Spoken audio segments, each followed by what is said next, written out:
12s, lock in on this for a second because different signals have started showing up in Seattle at the same time, and this doesn't feel like a coincidence. There's something happening behind the scenes that's starting to reveal a lot more about the franchise's plan than it looks right now, and it's already pointing towards some important decisions that could go down in the next few weeks. And what's even more interesting is that while all of this is building internally, another possibility is starting to surface, something that could immediately strengthen this defense with real impact on the field. And we're not talking about a minor adjustment. This raises the level of this team faster than most people expect.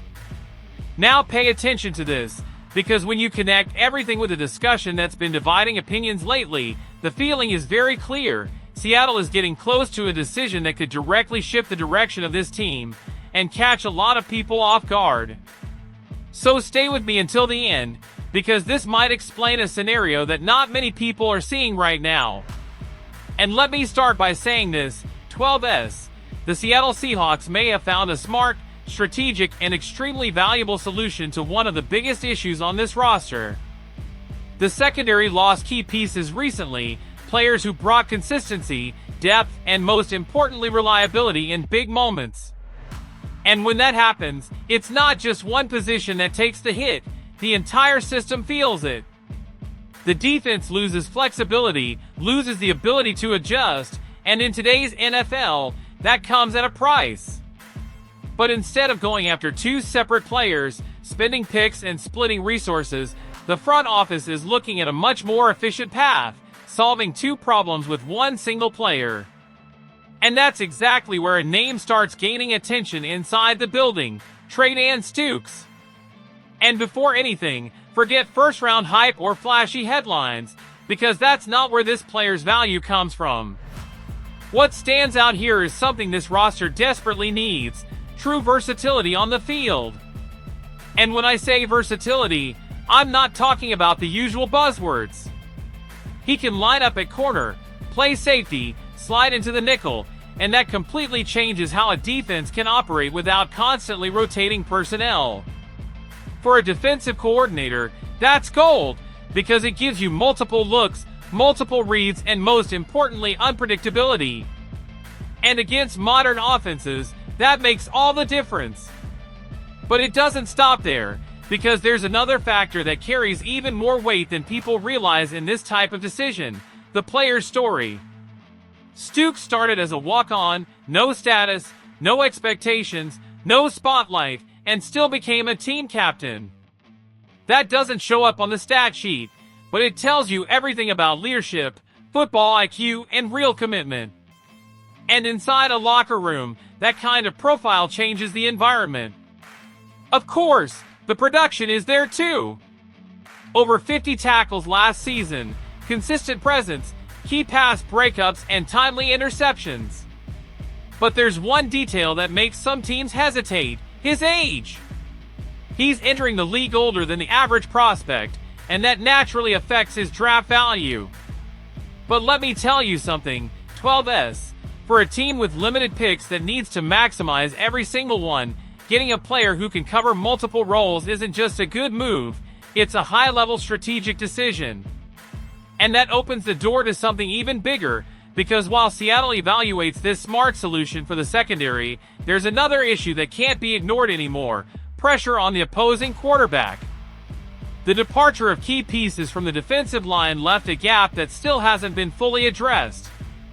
And that's exactly where a name starts to surface, a name that honestly, nobody expected to be linked to the Seahawks right now. A veteran, experienced, physical, consistent, a player who built an entire career on dominance and is still producing at a high level.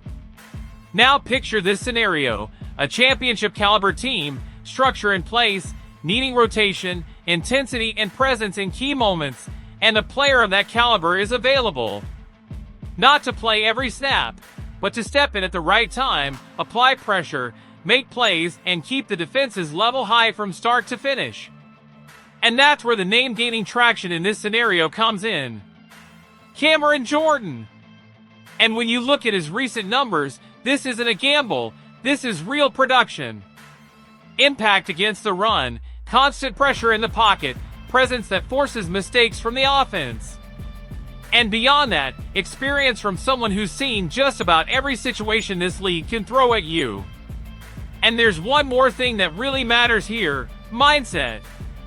Because bringing in a player like this isn't just about performance, it's about raising the standard inside the locker room. It's about having someone who knows exactly what it takes, on and off the field.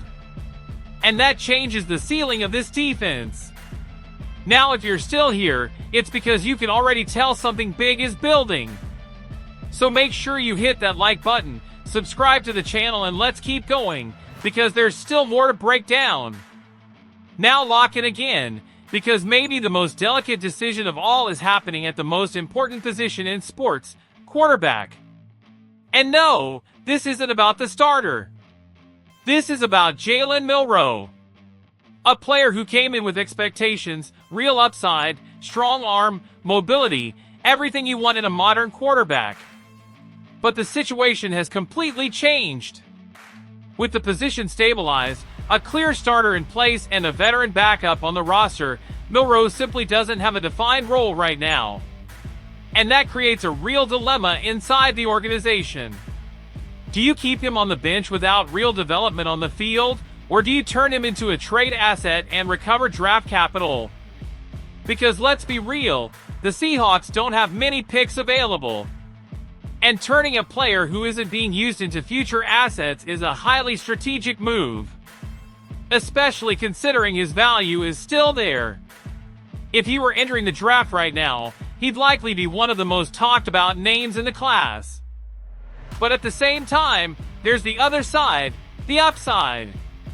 Because Milroe might have the highest ceiling on this roster.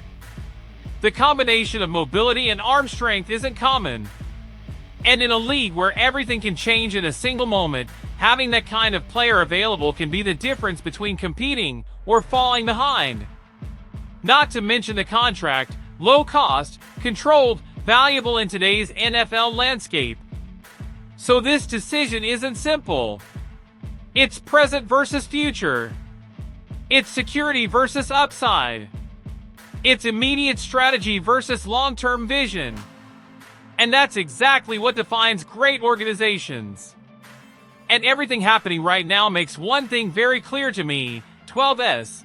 The Seattle Seahawks are not rebuilding, they're not desperate, they're fine-tuning. And that's the most dangerous and at the same time most promising stage. Because it's these small moves that create massive impact. The right draft pick, a veteran addition at the perfect moment, a calculated decision on a young talent, that's what keeps a championship level. But one wrong move, and the NFL doesn't wait. Other teams catch up, the margin gets smaller, and before you know it, the landscape has changed. On the other hand, when everything clicks, it's not just consistency. It's dominance. And now I want to hear from you 12s. Which of these situations stands out the most to you? Are you fixing the secondary with a versatile piece and changing the defensive scheme? Are you bringing in that veteran to elevate the defense right away? Or are you keeping the young quarterback, believing he could still be the future of the franchise? Drop your thoughts in the comments. I really want to hear where you stand. And don't forget to like, subscribe, and turn on notifications so you don't miss anything. Because there's a lot happening in Seattle right now, and this might just be the beginning. Go Hawks!